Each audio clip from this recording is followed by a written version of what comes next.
Richard Dawkins. Richard Dawkins, the evolutionary biologist and outspoken atheist, appeared in the 2006 two-part South Park episodes, Go God Go and Go God Go 12. The story begins with Ms. Garrison refusing to teach evolution, leading the school to bring in Dawkins as her replacement. Instead of focusing on his scientific work, the writers pushed him into a bizarre and crude subplot. Dawkins is shown entering a romantic relationship with Ms. Garrison, and their pairing becomes a running joke throughout the arc. The satire escalates when Dawkins's atheism inspires a future where religion has been eradicated. But instead of peace, atheist factions split and wage war against each other, satirizing the idea that eliminating religion ends human conflict. Dawkins later admitted he disliked the parody. On Reddit, he said, "I'm buggered if I like being portrayed as a cartoon character buggering a bald transvestite." He explained he would have accepted satire if it targeted his ideas, but instead it trivialized him with crude humor. For a man known as a serious intellectual, this portrayal bruised his ego and left him irritated with the show. Kanye West and Carlos Mencia. The 2009 episode Fish Sticks targeted both Kanye West and comedian Carlos Mencia, and it quickly became one of South Park's most famous parodies. The premise is simple. Jimmy writes a joke, "Do you like fish sticks? What are you, a gay fish?" Everyone finds it funny, except Kanye West. While the world laughs, Kanye becomes enraged, insisting he's not a gay fish, failing to understand the wordplay, and ultimately embracing the joke by literally transforming into one. Carlos Mencia is also mocked. Known for plagiarism allegations, he is shown stealing credit for the joke, only to be beaten by Kanye.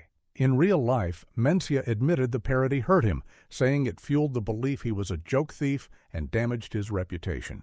Kanye's reaction was even more revealing. Instead of laughing it off, he rapped about South Park in his music and referenced it in later leaks. The episode cemented "gay fish" as a permanent meme attached to him.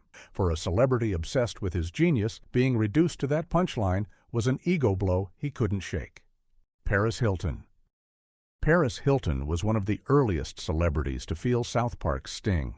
In the 2004 episode Stupid Spoiled Whore video playset, Hilton is portrayed as the embodiment of shallow, party-obsessed celebrity culture.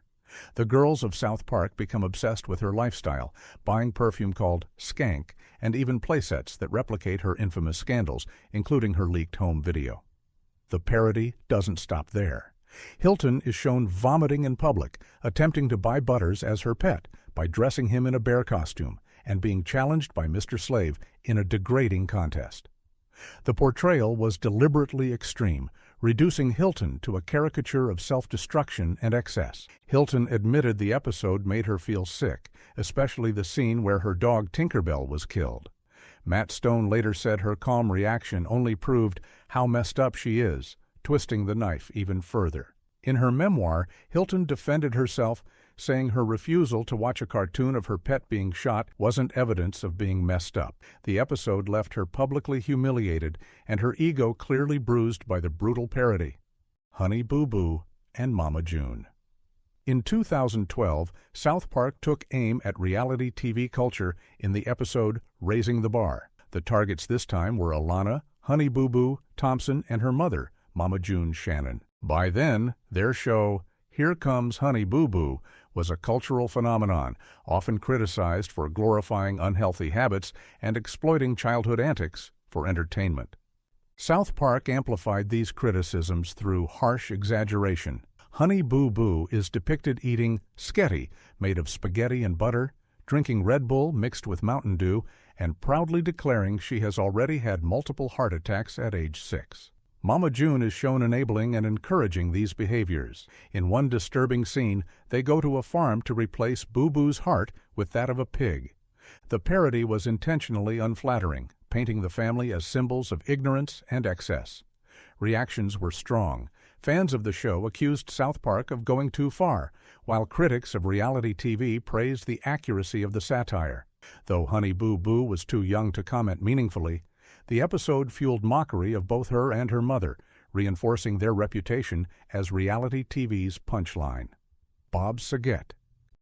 Comedian and television host Bob Saget was targeted in the very first season of South Park in the 1998 episode Cartman's Mom is a Dirty Slut. At the time, Saget was best known as the host of America's Funniest Home Videos and as Danny Tanner on Full House. South Park mocked him relentlessly, reducing his stand-up comedy to painfully bad one-liners. In the episode, the boys watch America's Stupidest Home Videos, with Saget delivering stale jokes such as, "I just flew into the studio. Boy, are my arms tired?" The children groan at his lack of talent, with the commentary explicitly calling him an awful comedian. Later, Stan's grandfather laughs hysterically at Saget's bad jokes, which only adds insult to injury. Saget later addressed the parody, admitting he was hurt by it. In interviews and Reddit discussions, he said he looked like a Beavis and Butthead Frankenstein, and acknowledged the depiction stung, though he appreciated that at least Stan's grandpa thought he was funny. The parody framed Saget as the epitome of bad comedy, leaving a lasting dent in his reputation and ego at the time. Jennifer Lopez.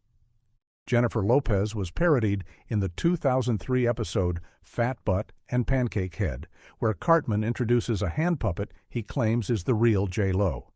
The puppet sings taco-flavored kisses, mocks Latino stereotypes, and quickly outshines the actual singer, even stealing her record deal and then-boyfriend Ben Affleck. The storyline escalates until the real Lopez confronts Cartman's puppet, attempting to destroy it with a chainsaw.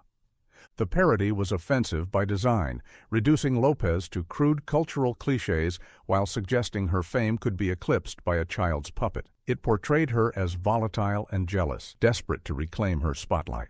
While Lopez herself never made a public statement, reports circulated that she became furious when staff at her workplace jokingly referenced the parody, allegedly firing employees who mentioned it. Trey Parker later said he once encountered Lopez at a party, and she shoved him without a word. Even without an official statement, her reaction was clear. The parody bruised her ego and left her unwilling to laugh along. Ginger Kids and Ed Sheeran. In the 2005 episode Ginger Kids, Cartman delivers a cruel presentation, claiming children with red hair, pale skin, and freckles suffer from gingivitis and have no souls. To teach him a lesson, the boys secretly dye his hair red, turning him into a ginger himself. Cartman overreacts, forming a militant Red Power movement and leading an uprising against non-gingers before finally being exposed. The episode sparked real-life controversy. Many red-haired children said they faced bullying after the no-soul joke became widespread in schools. Years later, singer Ed Sheeran admitted the parody had a direct impact on his life in America. Already teased for his hair in the UK, he said after the episode aired, the joke followed him everywhere, making his red hair the center of ridicule. Although Sheeran later softened his stance, even joking that he'd love to voice himself on South Park, he also admitted the episode ruined his chances of blending in. For redheads worldwide, the parody stung deeply, and Sheeran became the most famous example of a celebrity whose ego was bruised by it. Tom Cruise. Tom Cruise became the centerpiece of one of South Park's most famous episodes, Trapped in the Closet, which aired in 2005. The episode satirizes Scientology, portraying it as a money-making scam. Stan is declared to be the reincarnation of L. Ron Hubbard, attracting Scientologist celebrities, including Cruise and John Travolta. Cruise's parody is particularly brutal. When Stan says he is not as good as Leonardo DiCaprio, Cruise locks himself in Stan's closet and refuses to come out. Other characters, including Nicole Kidman and Travolta, beg him to exit, but he never does. The running joke is clear. Cruise is literally in the closet, a direct jab at long-standing rumors about his sexuality. The fallout was immediate. Reports suggested Cruise threatened to sue Comedy Central and even pressured the network to pull reruns. The writers revealed they had been careful with language, never directly calling him gay, just placing him in a closet, making the parody legally untouchable. The episode infuriated Cruise, and the joke resurfaced in later seasons, ensuring the wound to his ego remained open for years. Barbra Streisand. Barbra Streisand was one of the very first celebrities targeted by South Park, appearing in the 1998 episode Mecha Streisand. In the story, the boys discover an ancient artifact that Streisand covets.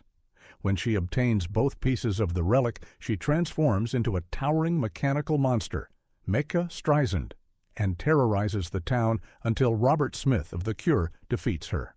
The parody is relentless, mocking her appearance, her voice, and her reputation as a difficult celebrity. The children even joke they could land a jumbo jet on her nose, a cruel jab that set the tone for how South Park would treat her. Streisand later admitted she hated the episode, telling Mirabella magazine that it portrayed her in an unnecessarily negative light and contributed to what she saw as society's growing cynicism. Trey Parker and Matt Stone were unapologetic. On Conan, they said they didn't just parody her, they truly disliked her. Streisand became one of the few celebrities they openly admitted they mocked out of personal disdain, making her ego one of the most bruised in South Park history. Prince Harry and Meghan Markle. In the 2023 episode The Worldwide Privacy Tour, South Park satirized Prince Harry and Meghan Markle by portraying them as the Prince and Princess of Canada. The parody targeted the couple's calls for privacy while simultaneously releasing books, interviews, and documentaries. In the show, the pair travel around demanding that people respect their privacy while drawing attention to themselves at every turn. The satire escalates when they move into South Park, disrupting the neighborhood with constant publicity stunts while insisting they want to be left alone. Their hypocrisy becomes the main joke, loudly craving attention while condemning media intrusion. Reports claimed Meghan was upset and overwhelmed by the portrayal, with speculation she even considered legal action. The couple's popularity in the U.S. also dropped around the same time, with polls showing they were less liked than Prince Andrew. While Meghan never publicly confirmed her reaction, the parody sparked widespread discussion and added to the perception that the couple's media strategy backfired, leaving their egos badly bruised. Steve Irwin. South Park sparked outrage in 2006 when it included a shocking cameo of Steve Irwin just weeks after the famous crocodile hunter had died from a stingray attack. In the episode Hell on Earth 2006, Satan throws a massive Halloween party, inviting deceased celebrities and notorious figures like Hitler and Princess Diana. Among the guests is Irwin, shown with a stingray still protruding from his chest. Other characters even tell him the whole crocodile hunter thing, it's just a little soon, only for Irwin to reply, "It's me, Satan. Steve Irwin. I am the crocodile hunter." The gag was brief but caused international backlash. Irwin's widow, Terry, said the parody devastated her and that she worried their young children might see it. She called the joke tasteless and purely for shock value, arguing it lacked the cleverness usually associated with South Park's satire. For many, this was one of the rare cases where South Park went too far, exploiting grief for laughs. The portrayal deeply hurt Irwin's family and left a lasting mark on the show's reputation. Additional bruised egos. South Park's list of offended celebrities is long, but one more example often highlighted is the late Michael Jackson. In the 2004 episode The Jeffersons, Jackson appears under the name Mr. Jefferson, a reclusive man living with his young son and indulging in childlike fantasies. The parody makes fun of Jackson's appearance, his obsession with youth, and long-standing controversies about his behavior around children.